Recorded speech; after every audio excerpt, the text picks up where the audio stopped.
Tiger Prabhakar ಅವರು ಕನ್ನಡ ಚಿತ್ರರಂಗದಲ್ಲಿ ವಿಶಿಷ್ಟ ಸ್ಥಾನ ಪಡೆದ ಮಹಾನ್ ನಟರು, ಖಳನಟರು ಮತ್ತು ನಿರ್ದೇಶಕರಾಗಿದ್ದರು. ಅವರ ನಿಜ ಹೆಸರು ಪ್ರಭಾಕರ್.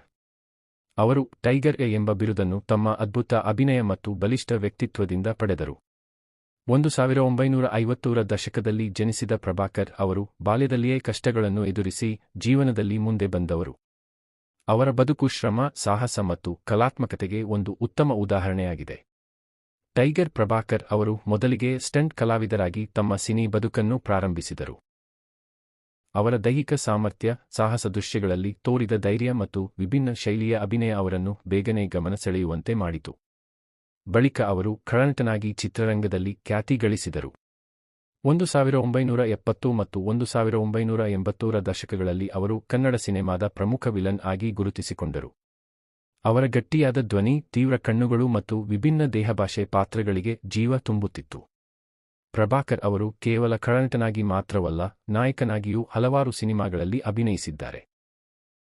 ಅವರಲ್ಲಿ ಒಂದು ವಿಶೇಷತೆ ಎಂದರೆ ಅವರು ಯಾವ ಪಾತ್ರ ಮಾಡಿದರೂ ಅದರಲ್ಲಿ ಸಂಪೂರ್ಣವಾಗಿ ಒಳಗೊಳ್ಳುತ್ತಿದ್ದರು.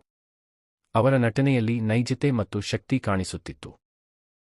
ಪ್ರೇಕ್ಷಕರು ಅವರನ್ನು ಭಯಪಡುವ ಖಳನಟನಾಗಿಯೂ ಮೆಚ್ಚುವ ನಾಯಕನಾಗಿಯೂ ಒಪ್ಪಿಕೊಂಡಿದ್ದರು. ಅವರು ಹಲವು ಭಾಷೆಗಳ ಸಿನಿಮಾಗಳಲ್ಲಿಯೂ ಅಭಿನಯಿಸಿದ್ದಾರೆ. ಕನ್ನಡದ ಜೊತೆಗೆ ತಮಿಳು, ತೆಲುಗು ಮತ್ತು ಮಲಯಾಳಂ ಚಿತ್ರರಂಗದಲ್ಲಿಯೂ ತಮ್ಮ ಪ್ರತಿಭೆಯನ್ನು ತೋರಿಸಿದ್ದಾರೆ. ಸುಮಾರು 400ಕ್ಕೂ ಹೆಚ್ಚು ಸಿನಿಮಾಗಳಲ್ಲಿ ನಟಿಸಿರುವುದು ಅವರ ಸಾಧನೆಯ ದೊಡ್ಡ ಪ್ರಮಾಣವನ್ನು ತೋರಿಸುತ್ತದೆ. ಅವರು ಮಾಡಿದ ಪಾತ್ರಗಳು ಇಂದಿಗೂ ಸಿನೆಮಾ ಪ್ರೇಮಿಗಳ ಮನಸ್ಸಿನಲ್ಲಿ ಉಳಿದಿವೆ. ಟೈಗರ್ ಪ್ರಭಾಕರ್ ಅವರು ನಿರ್ದೇಶಕರಾಗಿಯೂ ತಮ್ಮ ಪ್ರತಿಭೆಯನ್ನು ತೋರಿಸಿದ್ದಾರೆ.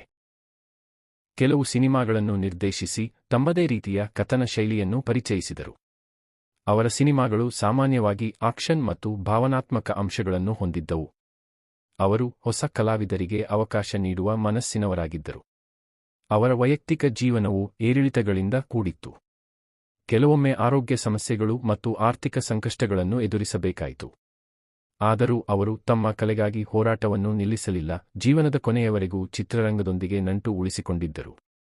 ಅವರ ಜೀವನವು ಯಶಸ್ಸಿನ ಜೊತೆಗೆ ಹೋರಾಟದ ಕಥೆಯಾಗಿದೆ.